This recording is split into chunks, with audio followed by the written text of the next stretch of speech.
This is Peter Ramsey.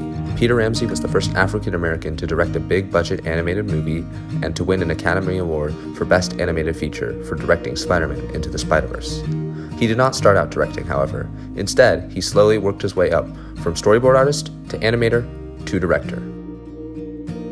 Peter Ramsey was born December 23, 1962 in South Central LA. His dad was a letter carrier and his mother was an elementary school aide. He taught himself to draw, read his mom's magazines, and listened to his dad's jazz and classical music, which all helped spark his interests in the outside world.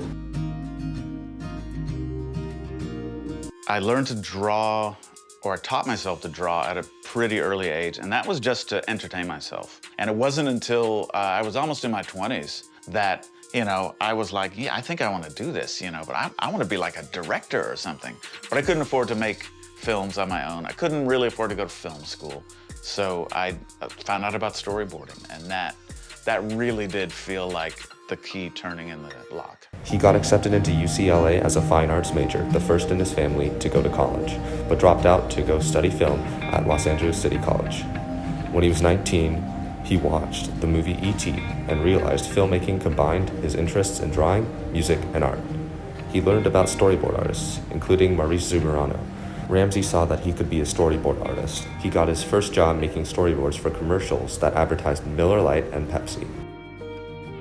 In 1989, he worked on drawing storyboards for his first film, Nightmare on Elm Street 5, The Dream Child.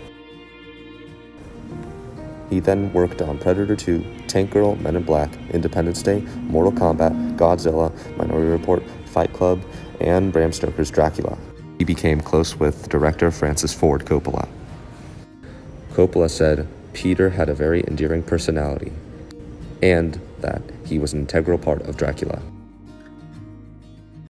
A guy named Aaron Warner, he actually called me for the third Trek and asked me if I was interested in animation at DreamWorks, and I said, you know what, yeah, I think I would like to. It seems like it could be really interesting. I got there, I started on Trek the Third, learning how to be a story artist. Then they said, hey, we would like you to be head of story on the movie Monsters vs. Aliens. We would like you to be the head of the story department. I said, okay, sure, doing that. And then they said, hey, we'd love for you to direct this animated Halloween short that's gonna go on NBC based on the characters from Monsters vs. Aliens. And I said, oh, great, sure, I'll do that.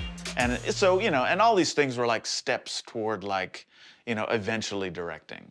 Peter Ramsey became the first African-American to direct a big-budget film when he directed DreamWorks' Rise of the Guardians in 2012.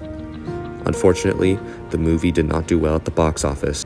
This was a major setback for Peter Ramsey's directing career. But Peter Ramsey did not give up, and Sony asked him to work on storyboards for their new project, Spider-Man Into the Spider-Verse. After working on storyboards for over a year, Peter Ramsey was formally asked to co-direct along with Bob Persichetti. Rodney Rotham would also join them later. As you probably know, Spider-Man Into the Spider-Verse did well at the box office and received rave reviews from critics. At the Academy Awards, Spider-Man Into the Spider-Verse won Best Animated Feature, which made Peter Ramsey the first African-American to win that award. Peter Ramsey is now working on new projects like directing Netflix's Lost Ollie, which will be released in early 2022. Thank you for watching this video. We found Vanity Fair's article on Peter Ramsey and his interview with Million Stories Media to be extremely helpful to our research on this project.